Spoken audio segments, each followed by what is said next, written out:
Assalamualaikum warahmatullahi wabarakatuh. Saya Rumdui Kartika dengan NIM 230701600005.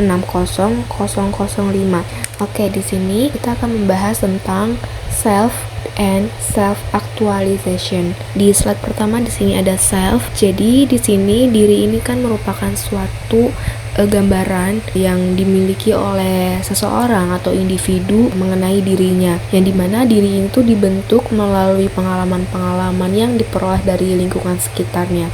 Dengan individu ini memahami diri, individu ini dapat mengeksplorasi potensi diri, terus juga bisa buat menetapkan tujuan yang dapat ia capai, dan juga menghadapi tantangan-tantangan kehidupan dengan ketangguhan dan juga tekad. Jadi diri ini atau self itu tuh cara seseorang untuk mengenal dan juga menilai dirinya sendiri. Jadi bagaimana ia melihat kemampuannya, kelebihannya, ataupun kekurangannya. Gambaran tentang diri ini tuh nggak hanya muncul secara tiba-tiba, tapi itu terbentuk dari berbagai pengalaman hidup yang dialami oleh individu tersebut dari lingkungan sekitarnya, kayak di sekolah, atau di rumah, atau di komunitas. Melalui pengalaman itulah seseorang atau individu ini tuh bisa belajar tentang siapa dirinya, apa yang bisa ia lakukan, dan bagaimana ia tuh memandang dirinya sendiri. Jadi kalau misalnya di komunitas nih, itu tuh maksudnya dalam lingkup komunitas itu tuh bisa saling mendukung, menghargai, dan juga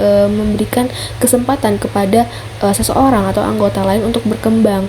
Nah, yang dimana ini tuh akan membantu individu tersebut atau seseorang tersebut itu tuh membentuk membentuk konsep diri yang positif gitu. Sebaliknya, apabila di komunitas itu tuh individu itu tersebut tuh ditolak atau ditekan, mendapat tekanan atau tidak diberi ruang, misal dia memiliki perbedaan terus dia tidak diberikan ruang, maka itu tuh bisa membuat seseorang ini tuh memiliki konsep diri yang negatif. Dia merasa tidak dihargai atau tidak diterima. Jadi pemahaman tentang diri itu gak hanya berfokus bagaimana individu itu memandang dirinya. Jadi gak hanya berfokus di situ, tetapi juga ada peran lingkungan yang membentuk diri seseorang, peran lingkungan, peran komunitas dalam membentuk diri seseorang gitu. Jadi semakin sehat atau suportif komunitas tersebut, maka semakin besar juga peluang individu ini tuh untuk memandang diri dia tuh secara positif. Di sini ada pengaruh yang memengaruhi diri.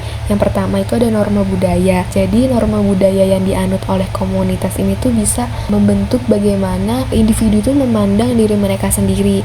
Jadi kayak kebiasaan, biasanya ada di komunitas, itu tuh dapat membentuk bagaimana seseorang itu melihat dan juga bagaimana seseorang ini tuh menilai diri mereka sendiri. Misalnya nih, organisasi di kampus. Nah, di sana tuh ada kebiasaan kayak orangnya tuh aktif-aktif, orangnya tuh pandai buat berkomunikasi, pandai buat bicara di depan umum. Sedangkan ada individu yang dia tuh nggak kayak gitu, dia nggak bisa. Nah, maka individu ini nih, dia tuh merasa dirinya nih kurang mampu, dia merasa memandang atau menilai dirinya tuh dia tuh kayak dia ikut komunitas ini tuh kayak ya untuk apa gitu, karena dia ya bener-bener dia nggak bisa melakukan hal-hal kebiasaan yang ada di komunitas itu, kayak tadi kayak untuk aktif gitu tuh dia tuh kayak kurang bisa gitu. Nah, berbeda dengan mahasiswa yang emang dia tuh pandai buat kayak berkomunikasi, terus berbicara di depan umum, aktif, itu akan memandang kayak menilai dirinya tuh kompeten gitu. Sebaliknya dengan orang yang tadi, hal-hal seperti itu tuh bisa mampu untuk bagaimana individu itu buat menilai atau memandang diri mereka sendiri. Lalu di sini ada nilai-nilai, ini seperti kurang lebih sama kayak tadi, bagaimana nilai-nilai yang dianut oleh komunitas itu tuh bisa juga membentuk bagaimana seseorang ini memandang dirinya sendiri. Nah, lalu di sini ada harapan sosial. Jadi harapan-harapan yang ditetapkan oleh masyarakat terhadap individu itu juga bisa mempengaruhi konsep diri seseorang. Misalnya nih, dalam komunitas ini tuh kayak memberikan harapan, ada komunitas yang memberikan harapan ya realistis aja. Jadi itu komunitas itu kayak mendukung gitu. Individu ini akan lebih mudah memiliki atau memandang dirinya tuh secara positif. Tapi kalau misalnya dia ikut komunitas yang kayak ada nih harapan-harapan dalam komunitas itu tuh kalau kamu tuh harus gini, karena harapannya tuh tinggi. Nah, maka individu itu bisa mengalami kayak tekanan psikologis, dia merasa dirinya tuh kayak gak cukup mampu gitu. Jadi ya kalau misalnya komunitas ini terlalu menuntut buat individu ini tuh bisa segalanya gitu, maka dia tuh akan mengalami ya tekanan psikologis tadi. Dia akan memandang kalau dia nggak mampu untuk melakukan hal tersebut, memenuhi harapan tadi itu tuh, maka ya dia tuh akan memandang dirinya ya kayak oh dia nggak mampu, oh dia nggak bisa, dia maka kayak bisa jadi dia kayak ngerasa bodoh, ngerasa kayak minder, kok aku nggak bisa ya gitu. Lalu slide selanjutnya di sini ada pengaruh diri dalam hubungan sosial. Jadi individu yang memandang diri secara positif maka cenderung lebih percaya diri dan memiliki pandangan positif terhadap dirinya sendiri dan lingkungan sekitar, sehingga dapat memperbaiki hubungan sosial dengan orang lain. Jadi seseorang yang memiliki atau memandang dirinya itu positif, artinya kan ia menerima dirinya apa adanya. Terus juga dia tuh tahu kelebihan dan juga kekurangannya, tapi dengan hal-hal itu tuh dia tuh masih bisa untuk menghargai dirinya sendiri. Orang yang seperti ini tuh biasanya tuh dia tuh kalau orang yang memandang dirinya secara positif itu tuh dia tuh nggak takut untuk gagal, dia tuh nggak terlalu mudah untuk minder karena ia tuh sudah punya penerimaan diri yang baik. Terus juga ia tuh bisa melihat lingkungan sekitar secara lebih terbuka gitu. Jadi ia lebih mudah untuk berinteraksi dengan orang lain tanpa rasa kayak curiga atau dia merasa minder, rendah diri gitu. Sehingga hubungan sosialnya pun akan lebih sehat. Misal nih dalam suatu komunitas gitu, komunitas sosial gitu, seseorang ini tuh memandang diri dia nih positif, kayak oh iya dia mampu untuk bisa berkontribusi gitu ya, dia positif aja dulu, dia mampu untuk bisa berkontribusi dalam komunitas itu, maka ia akan lebih bersemangat untuk membantu orang lain, bekerja sama tuh dia bisa gitu. Terus dia juga bisa aktif gitu dalam kegiatan-kegiatan yang ada di komunitas itu. Tapi kalau misalnya ia merasa nggak berguna atau dia kayak tidak punya gitu kemampuan, sebenarnya dia punya kemampuan, cuman dia kayak merasa aku nggak mampu gitu, dia udah kayak minder duluan, kayak yaudah jadinya dia diam tuh. Nah berarti ya dia tuh belum bisa memandang diri dia tuh secara positif gitu. Nah lalu di sini ada individu yang memandang diri negatif, cenderung merasa tidak mampu dan rendah diri sehingga sulit untuk membangun hubungan sosial yang baik. Nah ya kayak tadi dia individu tadi tuh dia tuh ngerasa kayak yang tadi loh, yang dia tuh ngerasa nggak punya kemampuan, dia tuh kayak mungkin ngerasa rendah diri gitu, minder gitu ya, dia bakal sulit untuk berkontribusi dalam komunitas tersebut. Jadi hubungan sosial dalam komunitas tersebut juga ya nggak baik gitu, dia nggak bisa untuk berbaur gitu karena dia belum memiliki konsep dirinya yang positif. Lalu di sini ada penerapan diri dalam kehidupan.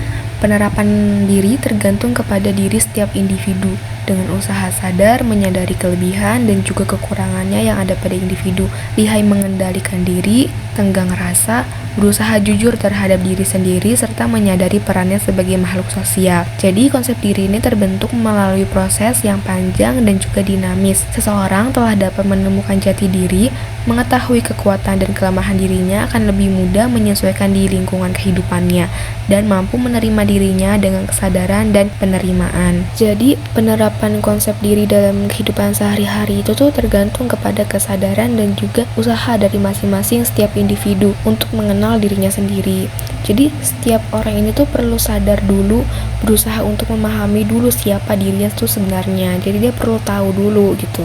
Lalu di sini ada self actualization atau aktualisasi diri. Di sini tuh identik dengan keinginan seseorang untuk menggunakan segala kemampuan dirinya untuk mencapai segala sesuatu yang dapat mereka raih dan bisa untuk dicapai. Jadi aktualisasi diri ini adalah cara menggunakan bakat, kemampuan, dan potensi seseorang dan bagaimana memanfaatkan sepenuhnya untuk memenuhi kebutuhan.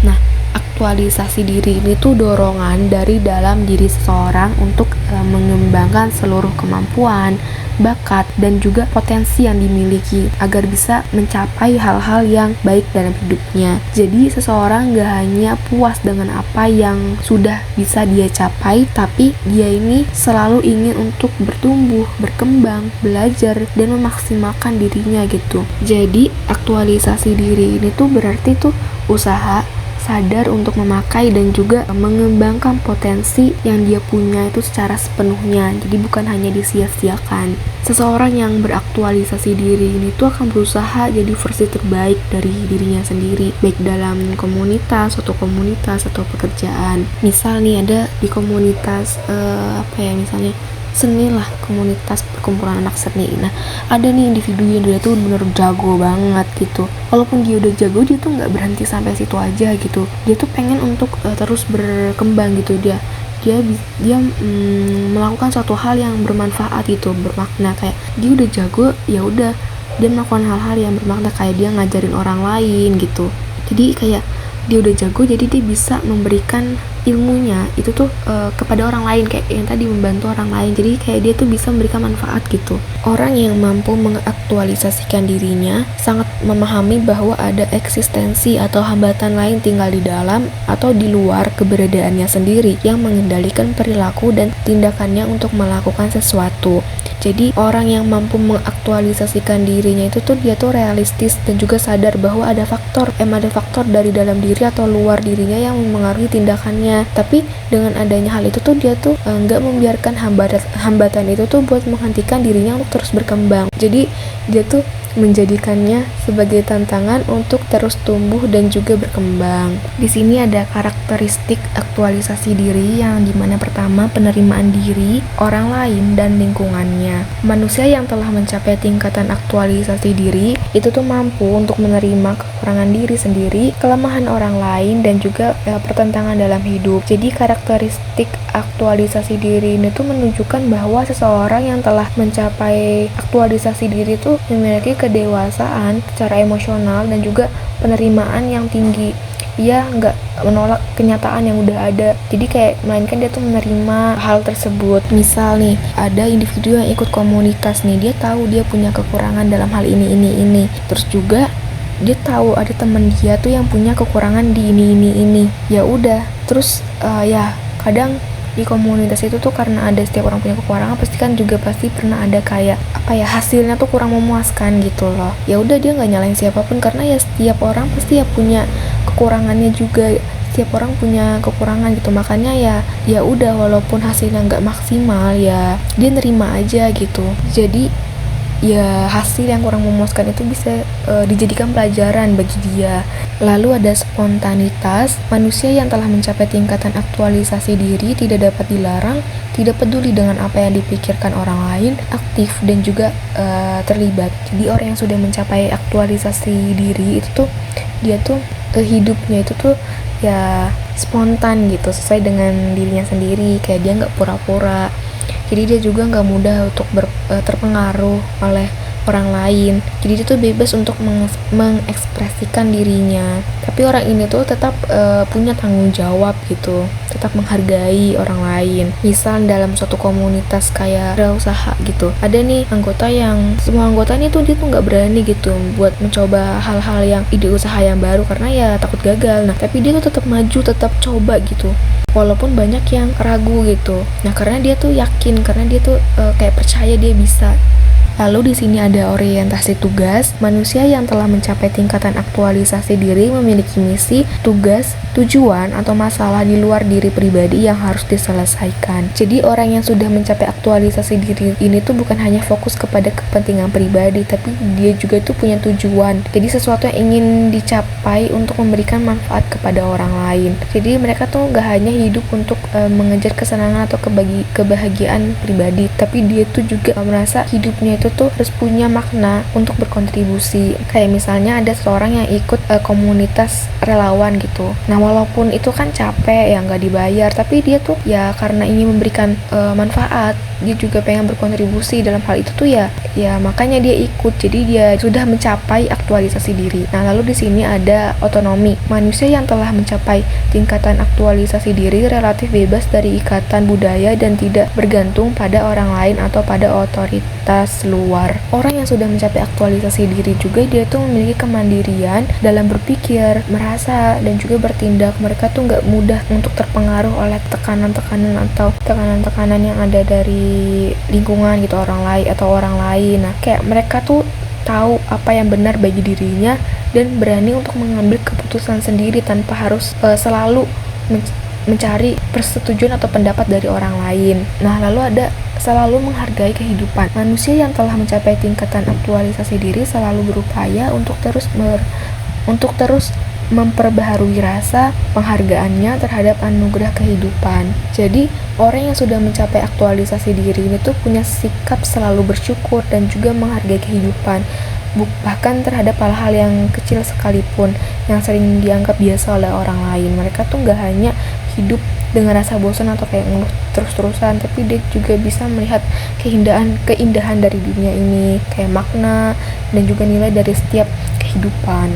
Kayak misalnya ada nih anggota dari suatu komunitas, misalnya dia tuh komunitas wirausaha tadi, misalnya ada nih satu anggota nih yang dia tuh pernah gagal gitu dalam bisnis usaha. Nah, tapi dia tuh nggak nyerah, dia tetap bersyukur dari kegagalan itu tuh. Dia tuh jadi bisa belajar banyak kayak strategi-strategi baru dan juga ilmu-ilmu baru gitu. Jadi ia tuh melihat prosesnya gitu, jatuh bangunnya gimana gitu. Jadi bukan kayak dilihat sebagai nasib buruk. Nah, lalu ada hubungan interpersonal yang dalam. Manusia yang telah mencapai tingkatan aktualisasi diri memiliki ikatan-ikatan yang dalam dan mencintai orang-orang tertentu. Jadi orang yang sudah mencapai aktualisasi diri itu nggak hanya punya hubungan yang dangkal atau pura-pura dengan orang lain, tapi dia tuh benar-benar punya ikatan kuat dengan beberapa orang yang mereka percayai. Jadi mereka tidak dekat dengan semua orang gitu.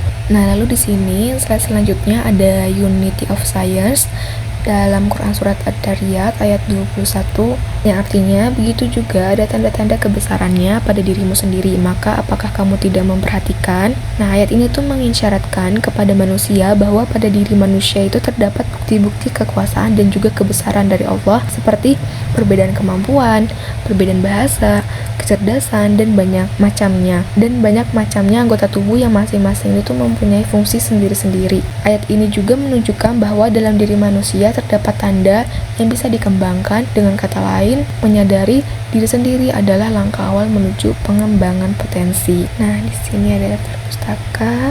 Lalu sekian dari saya.